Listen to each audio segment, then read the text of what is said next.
लोकसभा चुनाव से पहले कुछ लोगों के सुर बदले बदले नजर आ रहे हैं। राजभर का भौकाल टाइट हो चुका है और इसी भौकाल में अब वो हीरो और खलनायक की बात करते हुए नजर आ रहे हैं। आपको क्या लगता था कि फिल्म शोले में गब्बर खलनायक है? ऐसा नहीं है, ये हम नहीं, मंत्री जी बता रहे हैं। मंत्री बनने के बाद से ही राजभर के पांव जमीन को नहीं छू रहे, तभी तो एक के बाद एक ऐसे बयान दे रहे हैं जो सुर्खियों में छाया हुआ है।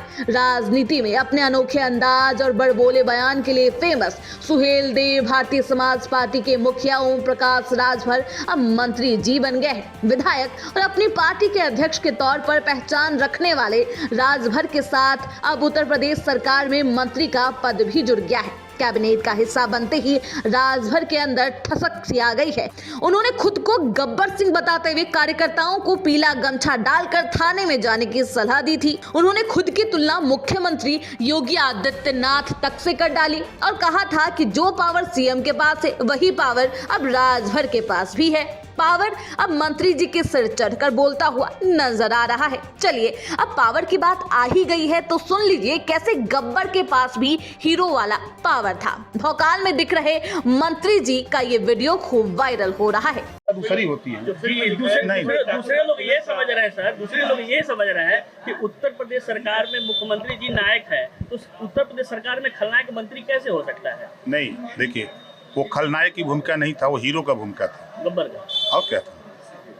हीरो क्या होता है? हीरो की भूमिका होती ना उसकी।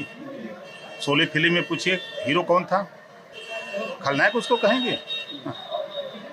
कम से कम नहीं, सवाल के पहले आप लोग भी सोचो कि जब आपके ऊपर कोई आफत आती है तब याद आता है सरकार, याद आता है नहीं आता है? पिछली सरकार में जो गुंडागर्दी हुई गरीबों के, कमजोर लोगों के, शोषितों वंचितों के ऊपर, उससे निपटने के लिए ही ना लामबंदी हुई, ये सरकार बनी है। तो उस सरकार के साथ खड़े हैं तो क्या दिक्कत है? गौरतलब है कि मंगलवार को यूपी कैबिनेट का विस्तार हुआ। ओपी राजभर के साथ ही बीजेपी नेता दारा सिंह चौहान, साहिबाबाद विधायक सुनील शर्मा के साथ ही सहारनपुर की पुरकाजी सीट से रालोद के विधायक अनिल कुमार ने लखनऊ के राजभवन में कैबिनेट मंत्री पद की शपथ ली। 4 नेता ने मंत्री पद की शपथ ली थी, लेकिन वो नेता तो शांत नजर आ रहे हैं, लेकिन मंत्री बनने के बाद ओपी राजभर के पांव जमीन पर नजर नहीं आ रहे। खैर, अब मंत्री बनकर ओपी राजभर किस तरह हीरो वाले काम करते हैं ये तो वक्त बताएगा। Bureau report, TV7 Bharat.